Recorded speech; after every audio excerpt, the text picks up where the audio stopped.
Ассалаумағалейкум, арнамыздың құрметті қымбаттылары.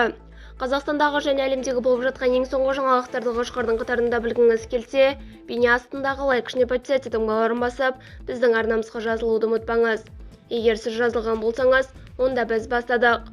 Шілде айында азық-түлік және тұрмыстық техника бағасы арзандады. Шілде айында инфляцияның айлық деңгейі 0,6% болды.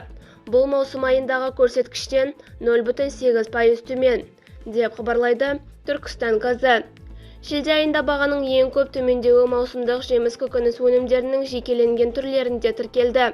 Атап айтқанда, қиярдың бағасы 22,6%, қызанақ 17,7%, сәбіздің бағасы 5,3%, банан 4,0%, алма 2,7%, апельсин 2,3%, лимон мен картоп 1,6%-ға арзандады. Сонымен қатар, жұмыртқа 1,4%, арпа жармасы 1,3% төмендеді.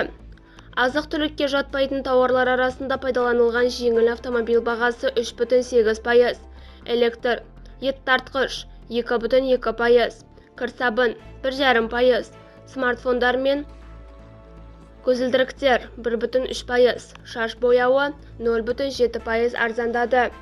Жылдық мәнде 2026 жылғы шілдеде инфляция деңгейі 10,2% болды.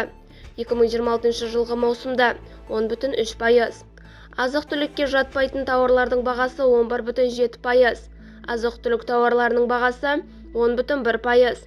Ақылы көрсетілетін қызметтердің бағасы 9,2% өсті. Өткен жылдың шілде айымен салыстырғанда жеміс көкөніс өнімдерінің жекеленген түрлері бойынша бағаның төмендеуі жалғасты. Атап айтқанда, қияр бағасы 31,6%, қызанақ 26,5%, пияз 10,9%, алма 4,7%-ға төмендеді. Соған қатар, азық-түлік тауарлары арасында күріш бағасы 4,1%-ға арзандады. Азық-түлікке жатпайтын тауарлар арасында 2025 жылғы шілде айымен салыстырғанда отандық құрастырылған жаңа жеңіл автомобильдердің бағасы 16,2%, кондиционер 10,8%, медициналық термометр 7,5%-ға, медициналық бинт 6,4%-ға төмендеді. 2026 жылғы қаңтардан бастап тұтыну бағалары индексін есептеу құрылымында азық-түлік тауарларының үлесі 41,1%, азық-түлікке жатпайтын тауарлар 28,4%, ақылы қызметтер 30,5%-ді құрайды. Бізді бақылауды жалғастырыңыз.